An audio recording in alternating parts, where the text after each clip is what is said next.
Merhaba.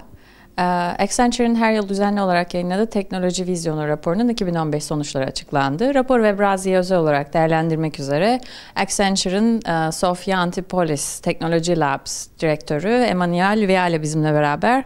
Hi Emmanuel, welcome and thanks for joining us today. Thanks for having me. Sevgili izleyiciler, raporla ilgili Emmanuel'e ilk önce öne çıkan trendleri ve değerlendirmelerini soracağım. Emmanuel, I want to first start with your general assessment about the report and what are, because every year you're showing us the main trends about the technology. And last year you were saying that every enterprise is a digital enterprise. And this year, what is it about? So for the third year, actually, it's still a continuation of our digital business. Every business is a digital business. The first year and the first couple of years were indeed around the disruption of digital. Last year was about agility and for quote-unquote traditional businesses and companies to adopt the same digital approach with agility. And this year we're still refining and continuing on that digital journey about the idea of ecosystems. So it's no longer digital for the sake of it, but also digital enabling new ecosystem, new companies to expand their businesses. And one thing that is really interesting to me is that when you're looking at it's more about enterprises, right? I mean, it's a guidance for enterprises, but the trendsetters are the startups generally, isn't it?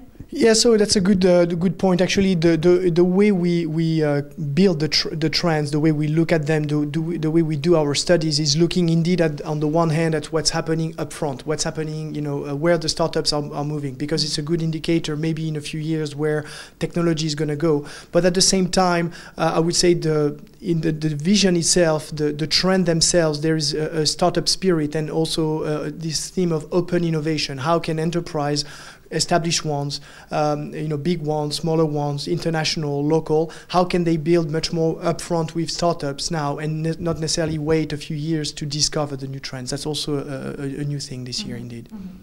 And in the report you say that there's this shift from the me economy to the we economy. Can you give us more, information about what you mean? Yeah, exactly. So the we economy is all about this idea of ecosystem, is digital enabling companies at a high level to bring together their services, their products in a bundled way for end customers, whether it's in a B2B or B2C environment.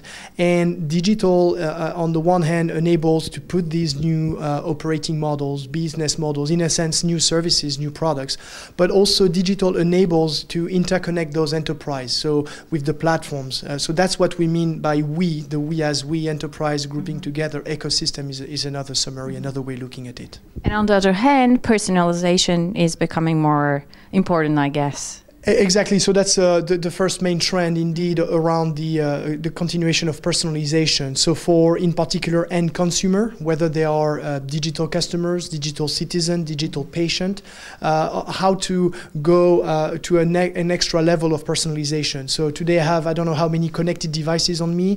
I have a smartwatch, I have a wristband, I have 2 mobile phones, a tablet.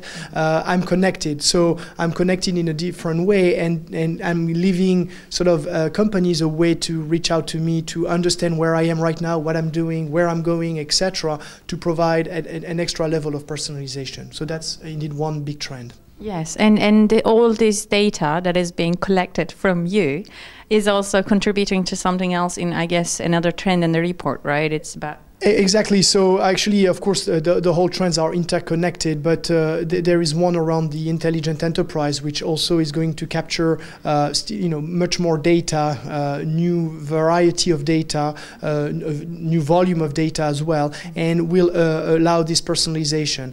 There is also for the workforce. It's not about just the customer, the end users, but also how to, having new ways of enhancing and collecting data is one way. The other is, of course, making making sure that when they are on the field, when they are doing what they have to do in terms of daily work, they have the best context as well. So indeed, personalization is spread across different trends. And you also mentioned from the workforce, and there's a really interesting note in the report because everybody is talking about the robots in the future, and they're going to steal our jobs and everything. Yeah. But you're also saying that there is this possible, like peaceful kind of like we can work together with the machines in the future. Exactly. That's sort of we're a lot about technology, but it's technology for the human beings at the end of the day. So for the customer on one side, but also for obviously the worker, the workforce. Whether it's Salesforce, whether it's people on the field, and indeed it's enhancing, securing. On some industries where you're in a rough environment and you need your hands to be alive and but still. Manually do what you have to do. So how, things like augmented reality, we heard about the famous Google glasses. There are a variety now of several similar devices. Also how, we can replace sometimes arduous work by drones, for example. And drones are, we see, of course, the consumer side with the small, toys that we have, but also there is an industrial aspect which is very interesting and coming up rapidly that can enhance the way we do work, from a safety, from also an efficiency point of view, indeed. Yeah. I'm also curious about one thing. You also gave example of Google Glass, but Google Glass was not a success story. And this year we understood that it's going to... So there's this hype around many new technologies. And how do you work around this hype when you're doing this research? Well, there are several things. I think Google Glass is, even though, of course, they announced that they will retire the product as it is right now, I think it opened the technology of human augmentation, whether it's going to be through a glass, through a smartwatch, or an advanced wristband, a smartphone, or a combination of all these. I think they showed a way of how we can indeed enhance a human in whatever activity we need to carry out. But I think it's a good point also to there was a hype, and I think that's also something we have started to see, which is startups, even established companies coming up with a very novel innovation, sometimes a Google Glass, or sometimes a service, and which is already on the market very rapidly. An example, recently we've seen a couple of brainwave scanners. So those are things that you put on your head and that monitor the waves emitted by your brain, and to which you can associate actions. Those are no longer part of, so those are two startups, for example, that have products that you can almost order on the web right away.